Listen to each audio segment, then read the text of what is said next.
ජොන්ඩිස් ජොන්ඩිස් කියලා කියන්නේ විවිධ හේතු විවිධ ක්ලිනිකල් හේතු ගොඩාක් විවිධ ඇබ්නෝමැලිටිස් ගොඩාක් හින්දා අපිට එළියට පෙන්න පුළුවන් සිම්ප්ටම් එකක්. මේක පිටිපස්සේ ගොඩක් හේතු තියෙන්න පුළුවන්. ඒ වුණාට ප්‍රධාන වශයෙන් ජොන්ඩිස් ඇති වෙන්නේ කොහොමද? ඇයි ජොන්ඩිස් ඇති වෙන්නේ කියන තමයි අපි මේකෙන් කතා කරන්න යන්නේ. එතකොට ජොන්ඩිස් කියලා කියන එකට කතා කරන්න කලින් අපි බලමු ජොන්ඩිස් ඇති වෙන්නේ මොනවා හින්දාද කොහොමද කියලා.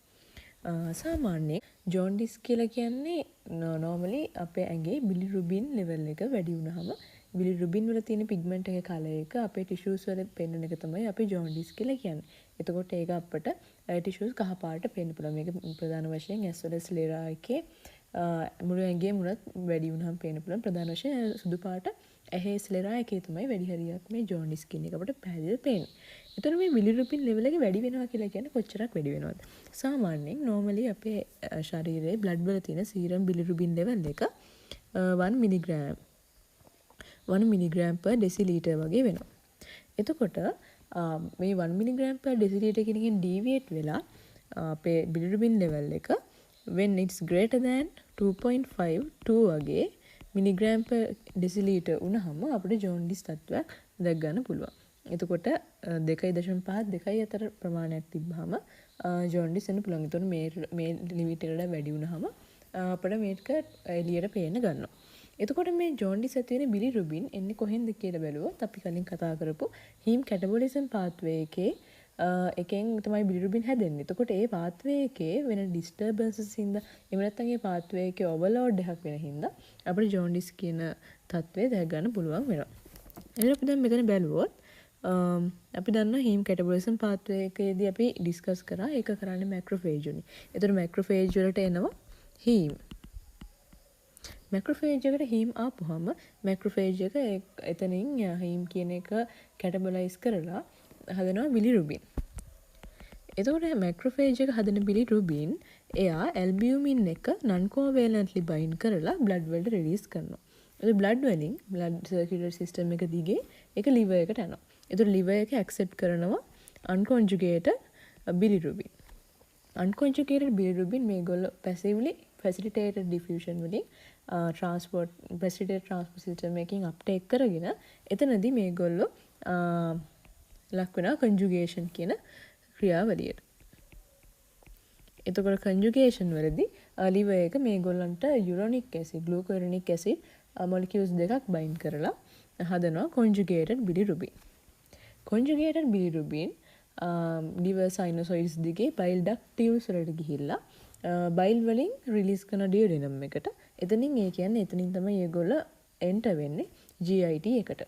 එතකොට මේ GIT එකට enter වෙන bilirubin දැන් තියෙන්නේ conjugated form එකකින්. එතකොට conjugated bilirubin GIT එකට ගිහිල්ලා එතනින් urobilinogen හැදෙනවා. අපි ඒක හැදෙන්නේ කොහොමද කියලා කතා කරා. එතකොට urobilinogen වලින් කොටසක් ආපහු enterohepatic circulation එක දිගේ liver එකට ගිහිල්ලා blood වලට ගිහිල්ලා urine හරහා එළියට යනවා. අනික ඉතුරු කොටස fecal matter හරහා stercobilin විදිහට එළියට යනවා. එතකොට මේක තමයි දල වශයෙන් අපි bilirubin metabolism එකේ වෙන දේ. එතකොට bilirubin excretion එකේදී වෙන දේ. එතකොට අපි කලින් ක්‍රියාදී කතා කරා මතක ඇති. මම කිව්වා වැදගත් ස්ටෙප් එකක් තියෙනවා මේ excretion pathway එකේ rate limiting step එක තමයි bile වලට මේක actively excrete කරන එක. liver එකෙන් bile වලට actively තමයි මේ හදපු conjugated bilirubin යවන්නේ. එතකොට මෙන්න මෙතන තමයි rate limiting step එක. ඒ වගේම අපි කතා කරා මේක blood වලින් liver එකට යනකොට liver එකෙන් මේව uptake කරන එක facilitated transport system එකකින් වෙන දෙයක්. ඒ වගේම එතකොට මේක සාමාන්‍යයෙන් අපේ ඇඟේ තියෙන level එකට වඩා 10 ගුණයක් විතර හොඳට මේගොල්ලන්ගේ liver එකට uptake කරන්න පුළුවන් unconjugated bilirubin. එතකොට ඒ හින්දා කවදාවත් මේක limit වෙන්නේ නැහැ. මෙතනින් ඇති වෙන්න පුළුවන් ප්‍රශ්න ගොඩක්. ඒ හින්දා අපි අඩුයි කියලා කිව්වා. එතකොට ඒ හින්දා මේක සාමාන්‍යයෙන් ප්‍රශ්න ඇති නොවන තරක්. එතකොට මේක තමයි අනික් deliver එකට එනද. එතකොට මෙන්න මේ දේවල් සලකලා අපිට ජොන්ඩිස් ඇති වෙන්නේ ඇයි කියන එක මේ පාත්වේ එක ඔස්සේ තීරණය කරන්න පුළුවන්. එතකොට අපි දැන් බලමු කොහොමද මේ ජොන්ඩිස් ඇති වෙන්නේ කියලා. ඊට කලින් අපි බලමු ජොන්ඩිස් තියෙනවද ජොන්ඩිස් හැදුනහම කොහොමද අපි බ්ලඩ් සීරම් ලෙවල් එකේ බිලිරුබින් ලෙවල් එක මැනගන්න භාවිත කරන්න කියලා. එතකොට ඒකට අපි ගන්නවා මේ ඩයිඇසෝ රියේජන්ට් එක. එර්ලික්ස් ඩයිඇසෝ රියේජන්ට්. එතකොට මේ අපි දන්නවා ඇසෝ කියන සංයෝග රතු දුඹුරු පාටයි තද රතු තද තැඹිලි තද රතු වගේ ඇසෝ ඩයිස් හදනවා. ඒතර මෙතනත් වෙන්නේ මේ වගේ දෙයක්. මේ ඩයිඇසෝ රියේජන්ට් එක මේ බිලිරුබින් වලට බයින්ඩ් වුණාම තද රතු සංයෝගයක් හදනවා. එතකොට ඩයිඇසෝ සල්ෆනිලික් ඇසිඩ් එක තමයි මේකේ කෙමිකල් නේම් එක. අපි ඒකට පොදු වශයෙන් කියන්නේ එර්ලික්ස් ඩයිඇසෝ රියේජන්ට් කියලා. එතන මේ ඩයිඇසෝ රියේජන්ට් එක භාවිත කරන්න පුළුවන් විදි දෙකක් තියෙනවා. එකක් තමයි මේක අපිට කෙලින්ම සීරම් එකට දාලා සීරම් එකත් එක්ක රියැක්ට් කරලා මේ රියේජන්ට් එක රතු පාට නම් බලා ගන්න පුළුවන්. අනෙක් විදිහ තමයි සීරම් එකත් එක්ක මෙතනෝල් මික්ස් කරලා මේක ගන්න පුළුවන්. ඒක දැන් මේක කියද්දී ඔයගොල්ලෝ මතක් වෙන්න ඕනේ කොහොමද මේක වෙන්නේ කියලා. අපි මෙතනෝල් දාන එකේ තේරුම සාමාන්‍ය හයිඩ්‍රොෆෝබික් කියන වතුරේ දිය වෙන්නේ නැති දේවල් දිය කරගන්න තමයි මෙතනෝල් දාන්නේ. ඒතකොට එහෙම කිව්වම ඔයගොල්ලෝ මතක් වෙන්න ඕනේ අපි කතා කරන්නේ බිලිරුබින් සීරම් එකේ වර්ග දෙකක් තියෙනවා. එකක් කොන්ජුගේටඩ් අනික අන්කොන්ජුගේටඩ්. කොන්ජුගේටඩ් බිලිරුබින් අපි මෝ සොලියුබල් කරලා තියෙන සොලියුබලයිස් කරලා තියෙන කොන්ජුගේෂන් වලින්. එතකොට අන්කොන්ජුගේටඩ් ඒවා තමයි water insoluble. ඒකයි අපි වැල්බියුමින් වලත් එක්ක කම්බයින් කරලා තියුවේ. එතකොට මෙතනෝල් දාලා අපි ගන්න ඩයිඇසෝ රීඩින් එක. ඒක පොසිටිව්ද නැද්ද කියලා ගන්න එක මෙතනෝල් දාලා ගන්නවා. එතකොට water soluble නැති දෙයක් solubilize කරලා තමයි අපි මෙතනෝල් දාලා ගන්නෙ. ඒතර ඒ කියන්නේ අපිට එන්නේ unconjugated level එක තමයි මෙතනෝල් දාලා ගත්තාම එන්නේ. නිකම්ම directly දාලා ගත්තාම එන්නේ conjugated bilirubin level එක. එතකොට ඒ හින්දා අපිට මේකේ ඉස්සල්ලාම ඉස්සර මේක හොයාගත්ත දවස්වල කියලා තියෙන්නේ direct bilirubin level එක and indirect bilirubin level එක කියලා. ඒතර directly එන්නේ without methanol. ඒ අපි කෙලින්ම මුකුත් process කරන්න දෙයක් නැහැ නිකම්ම දාපුවාම එනවා. ඒතර අපි දැන් කතා කරා එහෙම අපිට එන්නේ conjugated bilirubin level එක.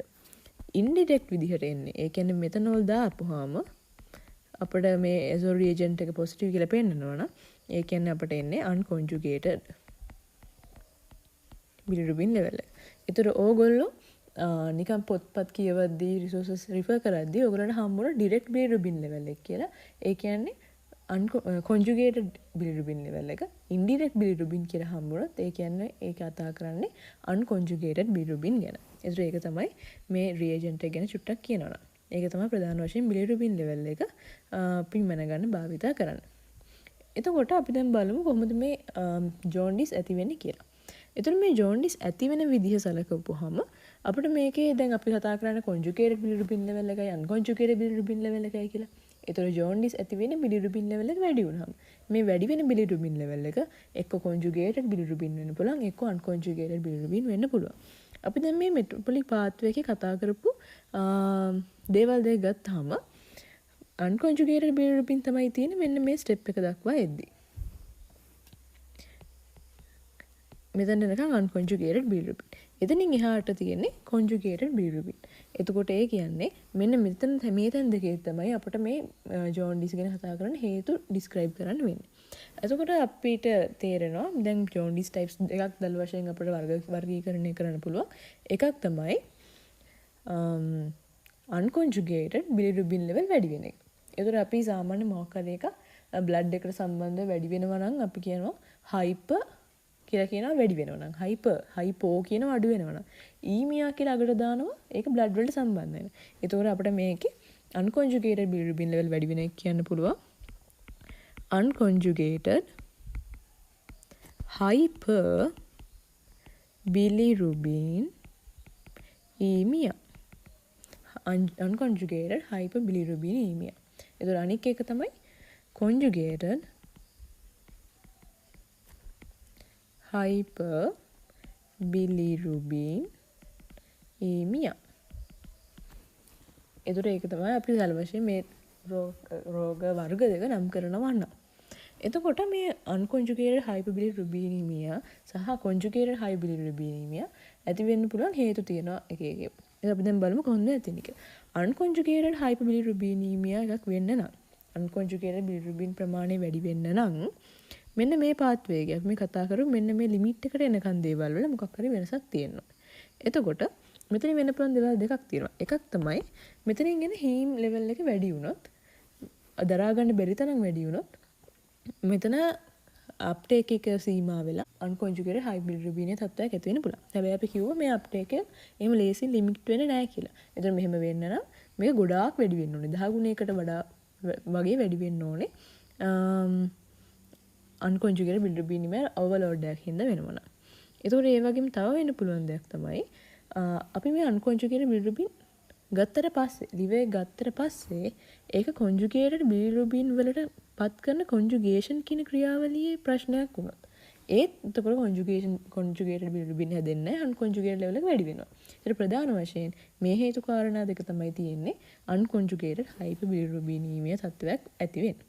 ඒතර පළවෙනි ඕවර්ලෝඩ් කියන තත්ත්වය ඇති වෙන නම් හීම් ප්‍රමාණය ඇති වෙන්න නම් අපේ හීම් එන සෝසස් වැඩි වෙන්න ඕනේ. අපි කතා කරා හීම් අපට හම්බෙන්නේ RBC බ්‍රේක්ඩවුන් එකෙන්, හීම් අඩංගු හිමෝප්‍රෝටීන් බ්‍රේක්ඩවුන් එකෙන් කියලා. ඒතර අපි RBC කියන එක තමයි 85%ක්ම අපිට ලැබෙන හීම් වලට හේතු වෙනවා කියලා කිව්වේ. එතකොට ඒ කියන්නේ හිමෝලිටික් ඇනීමියා.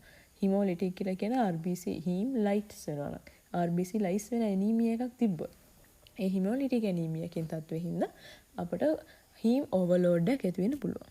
එතකොට අන්කොන්ජුගේටඩ් හයි බිලිරුබින් හැදෙන ප්‍රධාන ඉම්පෝර්ටන්ට් ක්ලිනිකල් කන්ඩිෂන් එකක් තමයි හිමෝලිටික් ඇනීමියා. එතකොට හිමෝලිටික් ඇනීමියා කියන තත්ත්වවලදී සාමාන්‍යයෙන් ගොඩාක් දරා ගන්න බැරි තරම් හීම් වැඩි වුණත් අපේ liver එකට මේක අප්ටේක් කරන ලොකු හැකියාවක් තියෙන හින්දා අපේ ශරීරයේ සීරම් බිලිරුබින් ලෙවල් එක වැඩි වුණත් වැඩි වෙන්නේ 4 milligrams per deciliter වලට වඩා අඩු ප්‍රමාණයක්. ඒතර අපි සාමාන්‍යයෙන් 2 to 2.5 ට වඩා වැඩි වුණොත් තමයි ජොන්ඩිස් ඇති වෙනවා කිව්වේ. ඒ වැඩි වුණා කියලාත් ගොඩාක් වැඩි වෙන්නේ 4ක් වගේ පොඩි ගාණක් තමයි වැඩි වෙන්නේ. ඒ පොඩි ගාණක් වැඩි වෙන්නේ හීම් පොඩ්ඩක් හැදෙන හින්දා නෙමෙයි. ඒක අර අපේ liver එකෙන් අප්ටේක් කරන ප්‍රමාණය ගොඩාක් වැඩි හින්දා ඒකෙන් පුළුවන් තරම් ගොඩාක් අප්ඩේට් වෙලා සැචුරේට් වෙලා ඉතුරුෙන් ටික තමයි මෙතන 4ක් විදිහට අපිට පේන්නේ සීරම් ලෙවල් එක. එතකොට අපි කලින් කිව්වා ඒක සැචුරේබල් ට්‍රාන්ස්පෝර්ට් සිස්ටම් එකක් කියලා ෆැසිලිටේටඩ් ට්‍රාන්ස්පෝර්ට් සිස්ටම් එක. ඒක සැචුරේට් වුණාට පස්සේ ඉතුරුෙන් ටික තමයි අපිට මෙහෙම පේන්නේ ජොන්ඩිස් ඇති වෙන්නේ. එතකොට ඒ හින්දා ඒක ලොකු කැපැසිටි එකක් තියෙන සාමාන්‍ය ගොඩාක් ලොකු ඇනීමියා එකක් නෙමෙයි නම් අපිට ජොන්ඩිස් ගොඩක් දාග ගන්න හම්බෙන්නේ නැහැ මේක හින්දා. එතකොට ඒක තමයි එක හේතුවක් මේ තත්වයට හේතු වෙන්නේ ඕවර්ලෝඩ් එක.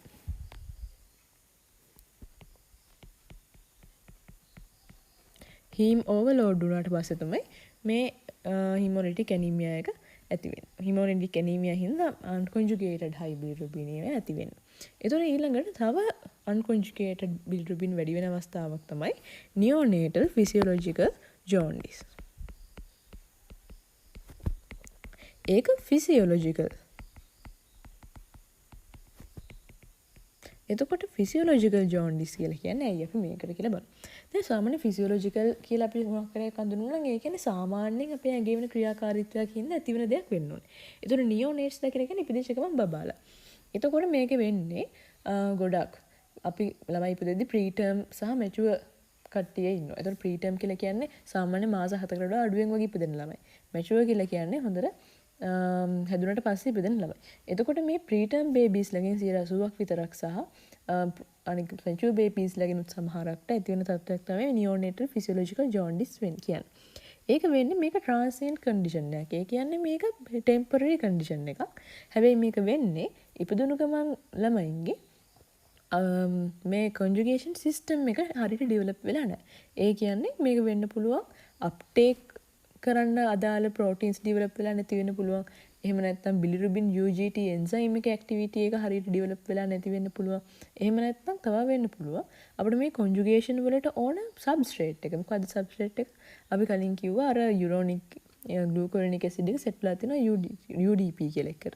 ඒතර UDP ග්ලූකෝනික් ඇසිඩ් කියන සබ්ස්ට්‍රේට් එක අඩු වුණොත් අපිට කොන්ජුගේෂන් කරගන්න බෑ. ඒතර මේ දේවල් මොකක් හරි එකක් හින්දා හරියට මේ කොන්ජුගේෂන් ක්‍රියාවලිය වෙන්නේ නැති වෙනවා පොඩි ළමයින්ගේ. ඒක සාමාන්‍ය දෙයක්. ඒක ෆිසියොලොජිකල්. ඒතර මේක ගොඩාක් වැඩියෙන් වෙන්නේ නැති වුනහම තමයි අපිට ජොන්ඩිස් තත්ත්වය දරා ගන්න පුළුවන් වෙන්නේ. හැබැයි මේක ඊටම සාමාන්‍ය තත්ත්වයක්. හැබැයි මේක ගොඩක් එක්සීඩ් වෙන්න දුන්නොත් තව කම්ප්ලිකේෂන්ස් ඇති වෙන්න පුළුවන්. ඒ බලමු මොනවද කියලා. එතකොට ඒ හින්දා මේ නියෝනේටල් ෆිසියොලොජිකල් ජොන්ඩිස් කියන එක කම්ප්ලිකේෂන්ස් තියෙනවා. එතකොට මේක ෆිසියොලොජිකල් කියලා කියන අනික හේතුව තමයි සමහර වෙලාවල් වලට මේක ඩිලිවරි එකට ලඟ වුණාම ටයිම් ඔෆ් බර්ත් එකේදී accelerated hemolysis තත්ත්වයක් අපිට දකින්න පුළුවන්. ඒ කියන්නේ RBC වැඩි වැඩියෙන් break down වෙනවා. එතකොට ඒකත් physiological. ඒතර ඒක හින්දා තියෙන jaundice තත්ත්වය physiological. ඒක වෙන්නේ enzyme level සහ substrate level. ඒ කියන්නේ UDP glucuronic acid අඩු වෙන හින්දා. ඒකෙන් වෙන ප්‍රතිඵලය තමයි unconjugated level එක වැඩි වෙනවා overload එකක් හින්දා. එතකොට මේකේ complications ගැන කතා කරනවා නම් unconjugated bilirubin වලට පුළුවන් ඒගොල්ලන්ට පුළුවන් lipid membranes වල solubilize වෙන්න. එහෙම කියන්නේ අපි unconjugated bilirubin කියලා කියන්නේ water insoluble hydrophobic එකක්. එතකොට ඒ කියන්නේ ඒක lipid soluble වෙන්න ඕනේ. එතකොට blood brain barrier එක කියන එක water tight hydrophilic molecules වල tight barrier එකක්. ඒ හින්දා සාමාන්‍ය දේවල් වලට blood brain barrier එක cross කරන්න බෑ. හැබැයි මේ unconjugated bilirubin lipid soluble හින්දා අපේ plasma level එකේ serum level එකේ මේ unconjugated bilirubin තියෙන්න ඕනවට වඩා ගොඩාක් වැඩි වුණොත් albumin වලට bind කරගන්න පුළුවන් ගානට වඩා ගොඩාක් වැඩි වුණොත් ඒගොල්ලෝ blood brain barrier එක cross කරන්න පුළුවන්. ඒක blood brain barrier cross කරපුවාම මේක මොළයට ගිහිල්ලා ඇති වෙනවා Kearney rectus කියලා තත්ත්වයක්. Kearney rectus කියලා තත්ත්වයක්. ඒතකොට මේක ඇති වෙන්නේ unconjugated bilirubin level වැඩි වුණාම ඒක toxic encephalopathy එකක්. encephalopathy එකක් කියලා කියන්නේ මොළයට බලපාන disease එකක්. ඒක toxic. එතකොට මෙතනදී bilirubin toxin එකක් වශයෙන් ක්‍රියා කරනවා. ඒ ඇති වෙන condition එකට අපි කියනවා Kearney rectus කියලා. එතකොට ඒ හින්දා unconjugated bilirubin levels වැඩි වෙන්න දෙන එක ගොඩක් භයානක වෙන්න පුළුවන්. ඒතර මේක fatal condition එකක් දක්වා වුණත් වර්ධනය වෙන්න පුළුවන්. එතකොට ඒ හින්දා දැන් මේක ඇඩල්ට්ස්ලා ගොඩක් දකින්න අඩුයි. ඇයි ඇඩල්ට්ස්ලා දකින්න අඩු? ඒගොල්ලන්ගේ enzymes level අඩු වෙන්නේ නැහැ. ඒතර ඉන්න ලේසියෙන් මෙච්චර ලොකු overload එකක් වෙන්නේ නැහැ. එතකොට ඒ වගේම මේකට ට්‍රීට්මන්ට්ස් උත් තියෙනවා. මේක සාමාන්‍යයෙන් දකින්න ලැබෙන දෙයක් හින්දා. ඒතර මේකට ට්‍රීට්මන්ට්ස් වශයෙන් මේගොල්ලෝ කරන්නේ එකක් තමයි ෆොටෝതെරපි. ෆොටෝതെරපි වලින් කරන්නේ මේගොල්ලෝ බ්ලූ ලයිට් වලට එක්ස්පෝස් කරනවා මේ බබාව. එතකොට බ්ලූ ලයිට් වලට එක්ස්පෝස් කරපුවාම බිලිරුබින් වල අයිසෝෆෝම්ස් තියෙනවා අයිසෝමර්ස්. එතකොට බිලිරුබින් නෙමෙයි හැබැයි වෙන අයිසෝෆෝම්ස් වෙන අයිසෝමර්ස්. එතකොට ඒවට කන්වර්ට් කරනවා. ඒවට කන්වර්ට් කරපුවාම ඒවට පුළුවන් වෝටර් සොලියබල් වෙලා යූරින් එක එක්ස්ක්‍රීට් කරන්න. එතකොට මේ බිලිරුබින් සමහර ඒගොල්ලන් ඩෙරිවටිව්ස් වලට කන්වර්ට් කරනවා. ඒවා යූරින් එක එක්ස්ක්‍රීට් කරන්න පුළුවන්. ඒක එක විදිහක්. අනෙක් විදිහ තමයි මේගොල්ලන්ට ඩ්‍රග්ස් දෙන්න පුළුවන්. අපි කලින් කතා කරා මේ පාත් එක ඩිස්කස් කරද්දී conjugation කියන එක ඩ්‍රග්ස් වලින් ඉන්ඩියුස් කරන්න පුළුවන්. conjugation ඒ වගේම අර active transport එක බයිල් වලට ඒ දෙක එකටම යන ඩ්‍රග්ස් වලින් ඉන්ඩියුස් කරන්න පුළුවන් ක්‍රියාවලියක. ඒතකොට ඒ හින්දා ඒක ඩ්‍රග්ස් වල රෙස්පොන්ස් කරනවා මේ ක්‍රියාකාරීත්වය අඩු එක. එතකොට phenobarbital කියන ඩ්‍රග්ස් ගෲප් එකෙන් පුළුවන් මේ එන්සයිම් ලෙවල් එකේ ක්‍රියාකාරීත්වය අඩු වෙලා තියෙන එක වැඩි කරන්න. එතකොටත් සාමාන්‍ය ක්‍රියාවලිය දිගටම කන්ටිනියු වෙලා ඕවර්ලෝඩ් එක අඩු වෙලා ජොන්ඩිස් තත්ත්වය අඩු වෙනවා. එතකොට සීරම් බිලිරුබින් ලෙවල් එක අඩු කරගන්න පුළුවන්. ඒ තමයි අනෙක් විදිය. එතකොට දැන් ඊළඟට මේ අන්කොන්ජුගේටඩ් බිලිරුබින් ලෙවල් එක වැඩි වෙන්න පුළුවන් තව සින්ඩ්‍රෝම්ස් තියෙනවා 3ක්. එතකොට ඒවා ඒ සින්ඩ්‍රෝම්ස් කියන ඒවා සින්ඩ්‍රෝම් එක කියලා කියන්නේ සාමාන්‍ය ඒ ලෙඩේට ස්පෙસિෆික් ලක්ෂණ සෙට් එකක් එක්ක තියෙන ඒවට තමයි අපි සින්ඩ්‍රෝම් කියලා කියන්නේ. එතකොට ඒ සින්ඩ්‍රෝම්ස් 3ක් තියෙනවා. Crigler-Najjar syndrome type 1, Crigler-Najjar syndrome type 2 and Gilbert syndrome. ඒතර මේ ඒවා පිළිමු Crigler-Najjar syndrome type 1 ඒකෙම type 2. එතන මේ Crigler-Najjar syndromes කියන ඒවාගේ වෙන්නේ මේවා ඔක්කොම congenital. ඒ කියන්නේ ඒවා ඉපදෙද්දිම තියෙන ඒවා. ඒක non hemolytic jaundice තත්ත්වයක්. ඒ අපි hemolytic jaundice කියලා කියන්නේ anemia එකක් කියනවනේ. මේක වෙන්නේ ඒ හින්දා නෙමෙයි. මේකේ genetic disorder එක තියෙන්නේ enzyme එකේ. ඒගොල්ලෝ bilirubin UGT කියන enzyme එක තමයි අපි කිව්වා මේක conjugation වලට දායක වෙන්නේ කියලා. ඒතර bilirubin UGT කියන enzyme එක කෝඩ් කරන ජීන් එකේ තියෙන ජීන් එකේ තියෙන ඩිෆෙක්ට් එකක් හින්දා තමයි මේ සින්ඩ්‍රෝම්ස් ඇති වෙන්නේ. එතකොට මේ වගේ තියෙන්නේ a defect in genes encoding bilirubin UGT. එතකොට මේ එන්සයිම් එකේ තියෙන ඩිෆෙක්ට් එකක් වුණාම මේ එන්සයිම් එක කරන කන්ජුගේෂන් කරගන්න බැරි වෙනවා. එතකොට පිටිපර කලින් ආපු අන්කන්ජුගේටඩ් බිලිරුබින් ඕවර්ලෝඩ් වෙලා liver එකේ ඕවර්ලෝඩ් වෙලා ඒක බ්ලඩ් වල රිලීස් වෙන සීරම් ලෙවල් එක වැඩි වෙන්න පුළුවන්. එතකොට මේකේ type 1 and type 2 කියලා දෙකක් අපි කතා කරා. එතකොට මේ type 1 කියන එක ගොඩක් fatal. ඒතර ඒක ළමයා ඉපදිලා මාස 15ක් වගේ ඇතුළත මේ ළමයා මරණයටපත් වෙන්න පුළුවන්, fatal වෙන්න පුළුවන්. මොකද ඒක ගොඩක් serious එකක් මේ type 1 කියන එක. type 2 කියන එකත් මේකමයි. ඒකත් inherited disorder එකක්. හැබැයි මේකේ bilirubin UGT වල function එක type 1 එකට වඩා type 2 එකේ ටිකක් retain වෙලා තියෙනවා. ඒක type 2 එක මීට වඩා less fatal. ඒකට ඒකෙදි අපේ treatment වලින් phenobarbital ඒ කියන්නේ අර කලින් කිව්ව drug එක අර enzymes induce කරන drug එකට මේක respond කරනවා. ඒතර ඒ හින්දා මේකෙන් survive වෙන්න පුළුවන්. කලින් එක තමයි ගොඩක් භයානක තත්ත්වය. ඒතර ඒක phototherapy වලින් පුළුවන් අපේ bilirubin level එක අඩු කරගන්න. හැබැයි ඒක liver transplant එකක් වගේ කරන්න වෙනවා. මේක ගොඩක් සාර්ථක ලෙස මුහුණ දෙන්න ඕන type 1 එක. හැබැයි type 2 එකට phenobarbital වලින් මේ තත්ත්වය තව ටිකක් එන්සයිම් එකේ ක්‍රියාකාරීත්වය වැඩි කරලා සර්වයිව් වෙන්න පුළුවන්. ඒ මොකද ඒගොල්ලන්ගේ එන්සයිම් ෆන්ක්ෂන් එක ටිකක් රිටයින් වෙලා තියෙන හින්දා. ඒතර මේ වගේම තියෙන අනික් සින්ඩ්‍රෝම් එක තමයි අපි කිව්වා ගිල්බර්ට් සින්ඩ්‍රෝම්. ගිල්බර්ට් සින්ඩ්‍රෝම් කියලා කියන්නේ gene encoding bilirubin UGT මේ ඒක මියුටේෂන් එකක් වෙලා තියෙනවා. එතකොට මේකෙදි 30% විතර ෆන්ක්ෂන් එක රිටයින් වෙලා තියෙනවා මේ එන්සයිම් එකේ.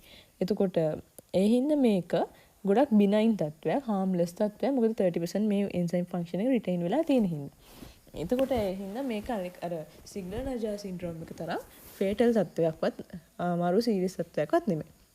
ඒක දැන් අපි කතා කරා අපි අපේ pathway එකේ අප්ටේක් එකයි අඩු වුණාම සහ එන්සයිම් එක ඩිස්ෆන්ක්ෂන් වුණාම මොනවද වෙන්නේ කියලා. ඒතර මේ වගේ වෙන්න පුළුවන් තවත් එක අවස්ථාවක් තමයි toxic hyperbilirubinemia. toxic hyperbilirubinemia කියලා කියන්නේ ඒක ටොක්සින් එකක් හින්දා වෙන එක. ඒක ටොක්සින් එකක් හින්දා මොකක් හරි බාහිර කිමිකල් එකක් හින්දා බාහිර ටොක්සින් එකක් හින්දා අපේ liver එක damage වුණොත් ඒක එන්සයිම් එකේ ප්‍රශ්නයක්වත් ඕවර්ලෝඩ් එකක්වත් නෙමෙයි. liver එක damage වුණොත් නිකම්ම එන්සයිම් එකේ ක්‍රියාකාරීත්වය අඩාල වෙනවා. ඒ liver damage එකක් හින්දා unconjugated bilirubin overload වෙන්න පුළුවන්. unconjugated bilirubin තමයි එතන overload වෙන්නේ. මොකද liver එකේ function එක තමයි මෙතන අඩුලා තියෙන liver එකෙන් තමයි conjugation කරේ. ඒතර ඒ හින්දා toxin එකක් හින්දා induce වෙන hyperbilirubinemia එකට අපි කියන toxic hyperbilirubinemia කියලා. ඒතර මේක induce වෙන්න පුළුවන් එක එක විදි තියෙනවා. chloroform carbon tetrachloride cirrhosis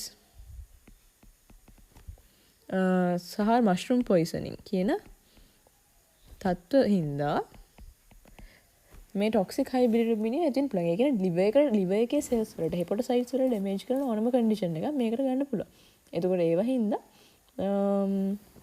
liver එකේ cells lyse වෙනවා. එතකොට තමයි මේ toxic hyperbilirubinemia ඇති වෙන්නේ. එතකොට මේකට තව කියන්න පුළුවන් hepatocellular jaundice කියලා. hepatocellular jaundice.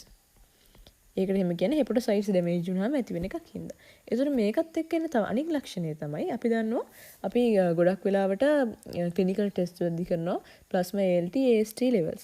එතකොට ඒ කියන්නේ ඒවා amino acid catabolism එක දක්වන enzymes තමයි ALT AST levels කියලා කියන්නේ.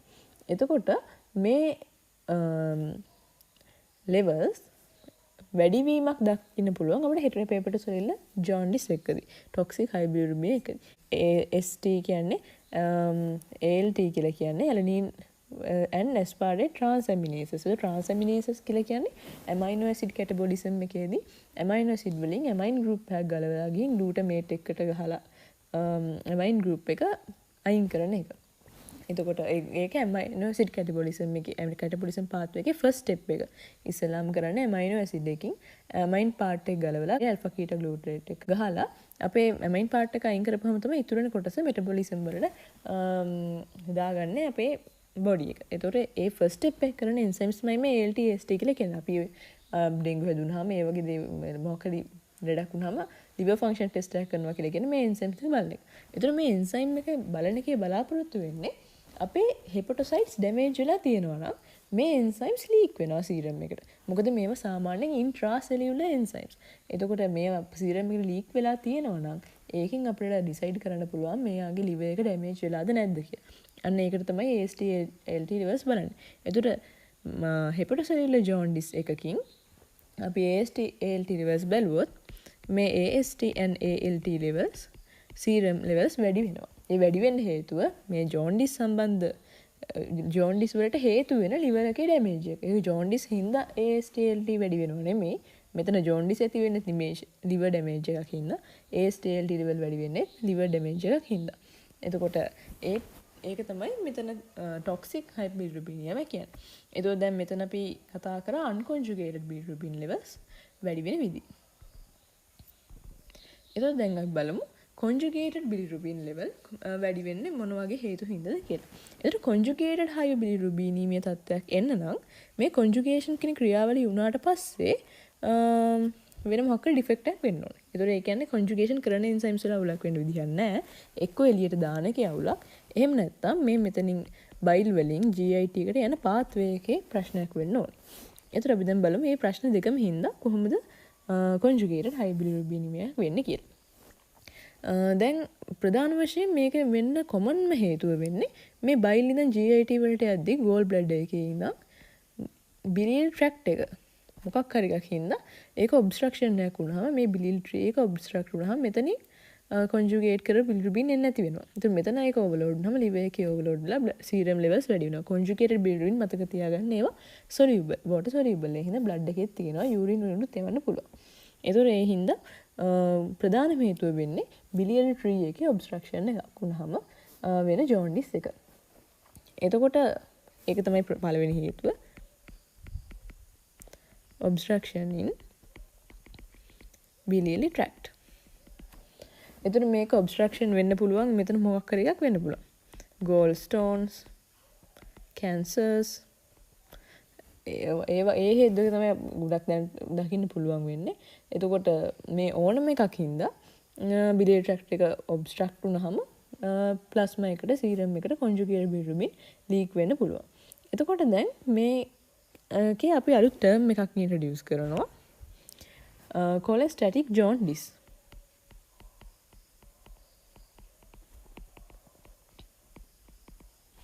cholestatic jaundice කියලා කියන්නේ extra hepatic.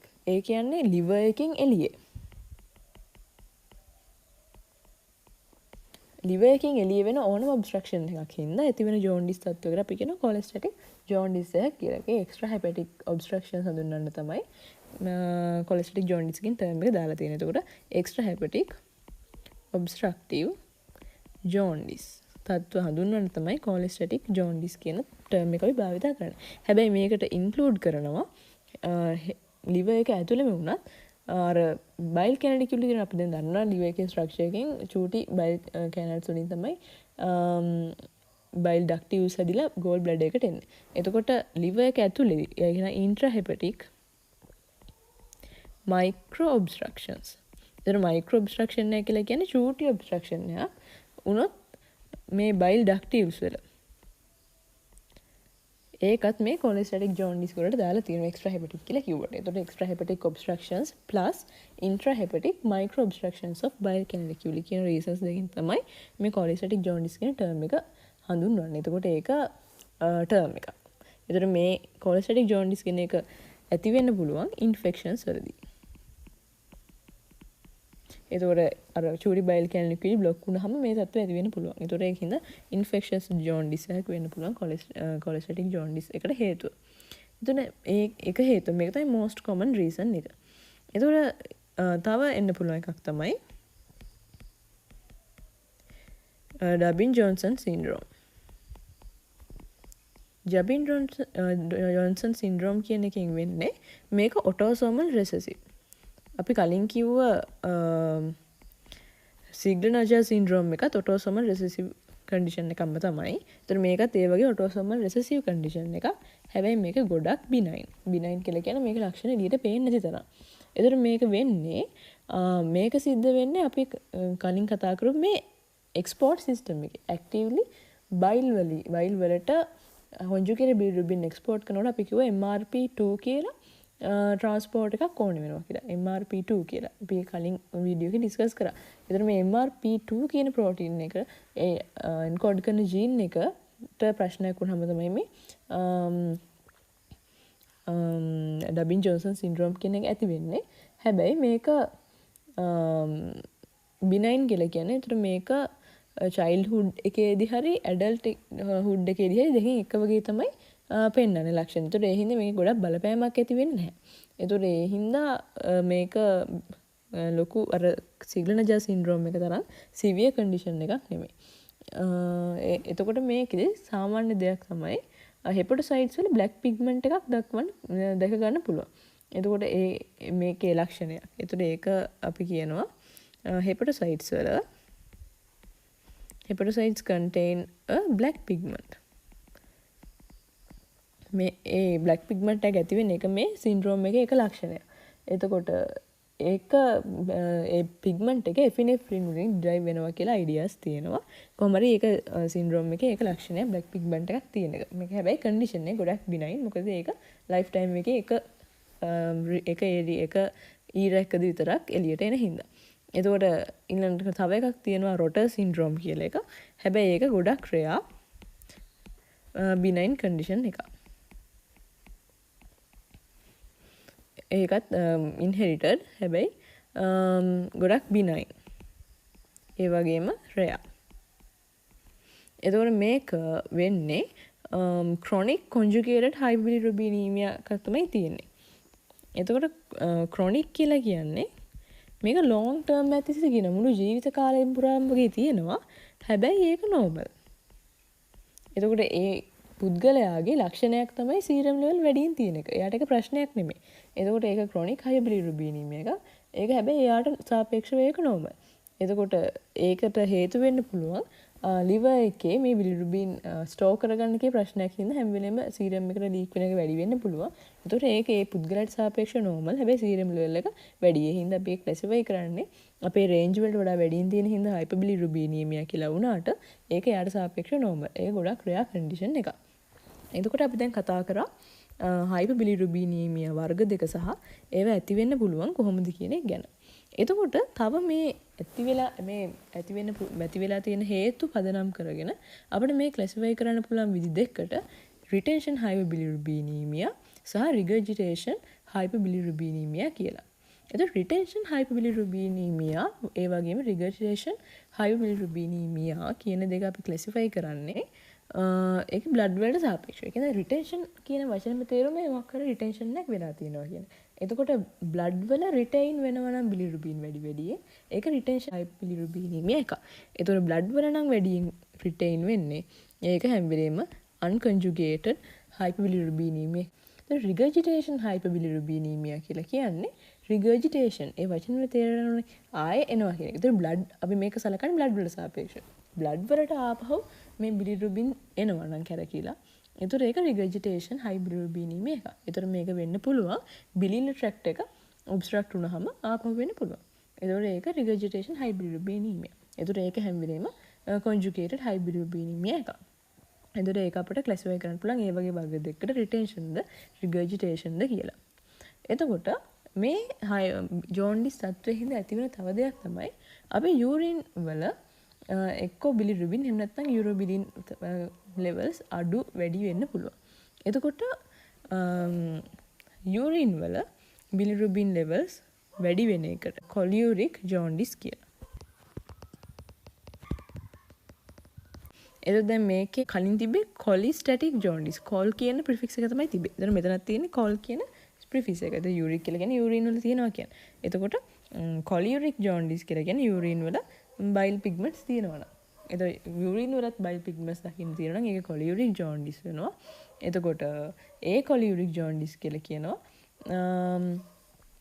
urine වල නැත්තම්.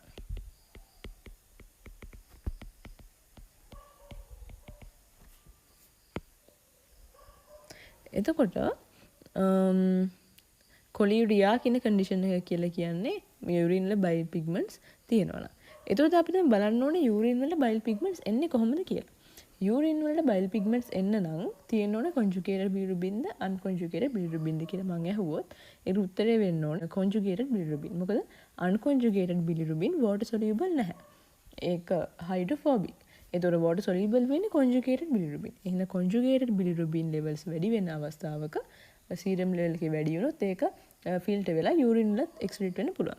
එතකොට කොලියුරික් ජොන්ඩිස් කියන එක අපිට දක්නට ලැබෙන්නේ කොන්ජුගේටඩ් බිලිරුබින් ලෙවල්ස් වැඩි වුණාම තමයි බිලිරුබින් වැඩි වෙන්නේ. එතකොට මේක වෙන්න පුළුවන් ඔබ්ස්ට්‍රක්ටිව් ජොන්ඩිස් එක්කදී. ඔබ්ස්ට්‍රක්ටිව් ජොන්ඩිස් එක්කදී තමයි කොන්ජුගේටඩ් බිලිරුබින් ලෙවල්ස් බැක්ෆ්ලෝ වෙලා රිගර්ජිටේෂන් ජොන්ඩිස් කියන සත්‍ය ඇති වෙන්නේ. එතකොට ඒක යූරින් වල බයිල් පිග්මන්ට්ස් යන්න පුළුවන්. එතකොට මෙහෙම වුණොත් කම්ප්ලීට්ලි බයිල් ට්‍රැක්ට් එක ඔබ්ස්ට්‍රක්ට් වුණොත් ඒ කියන්නේ බයිල් රිලීස් වෙන විදිහක් නැහැ ඩියුඩිනම් එකට. ඒතකොට ඒ කියන්නේ අපි කලින් කතා කරපු පාත්වේ එකේ අපි බැලුවා දැන් බයිල් කොන්ජුගේටඩ් බිලිරුබින් GIT එකට ඇවිල්ලා එතන යුරෝබිලිනෝජන් වෙලා තමයි එතනින් හැඩ GIT ට්‍රැක්ට් එක දිගේ හරි එන්ටර්හෙප්ටික් සර්කියුලේෂන් එකට හරි යන්නේ. ඒතකොට යුරෝබිලිනෝජන් කියන එක තියෙන විදිහක් නැහැ කම්ප්ලීට් ඔබ්ස්ට්‍රක්ෂන් එක. සාමාන්‍යයෙන් නෝමලි කෙනෙක්ගෙත් යූරින් වල යුරෝබිලින් තියෙනවා. හැබැයි කම්ප්ලීට් ඔබ්ස්ට්‍රක්ෂන් එකක් වුණොත් බිලියරි ට්‍රැක්ට් එකේ ඒතර යූරින් වල යුරෝබිලින් තියෙන විදිහක් නැහැ. ඒතර යූරින් වල යුරෝබිලින් නැති වෙලා කොන්ජුගේටඩ් බිලිරුබින් ලෙවල්ස් වැඩි වුණොත් ඒ කියන්නේ එතන වෙලා තියෙන ඔබ්ස්ට්‍රක්ටිව් ජොන්ඩිස් එක. එතකොට තව අවස්ථාවක් තියෙන පුළුවන් කොන්ජුගේටඩ් බිලිරුබිනුත් වැඩි වෙලා අන්කොන්ජුගේටඩ් බිලිරුබිනුත් වැඩි වෙලා ඒක හින්දා යූරින් වල යුරෝබිලින් ලෙවල් එක වැඩි වෙන්න පුළුවන්. ඒක වෙන්න පුළුවන් කොහොමද? එහෙම වෙන්න පුළුවන් අපි හිතමු එක්සසිව් හීම් බ්‍රේක් ඩවුන් එකක් වුණා. හීම් ටර්න් ඕවර් එක වැඩි වුණා. ඒ කියන්නේ ඇනීමියා, හීමොලිටික් ඇනීමියා වගේ එකදී හීම් ලෙවල් එක ගොඩක් වැඩි වෙනවා. එතකොට අන්කොන්ජුගේටඩ් බිලිරුබින් වැඩි වෙනවා. කොන්ජුගේටඩ් බිලිරුබින් ලෙවල් එකත් වැඩි වෙනවා. එතකොට දැන් අපි ජොන්ඩිස් සත්වයක් ඇති වුණා කියලා කියන්නේ ගොඩාක් වැඩි වෙන්න ඕනේ අපි කලින් කතා කරා වගේ අන්කොන්ජුගේටඩ් බිලිරුබින්. එතකොට ඒකත් ගොඩක් වැඩි වෙලා කොන්ජුගේට් වෙනවත් වැඩි වෙලා ඒකේ ප්‍රතිඵලයක් විදිහට ඒව ඔක්කොම යුරෝබිලින් වලටපත් වෙනවා. එතකොට යුරෝබිලින් ලෙවල් එකත් වැඩි වෙනවා.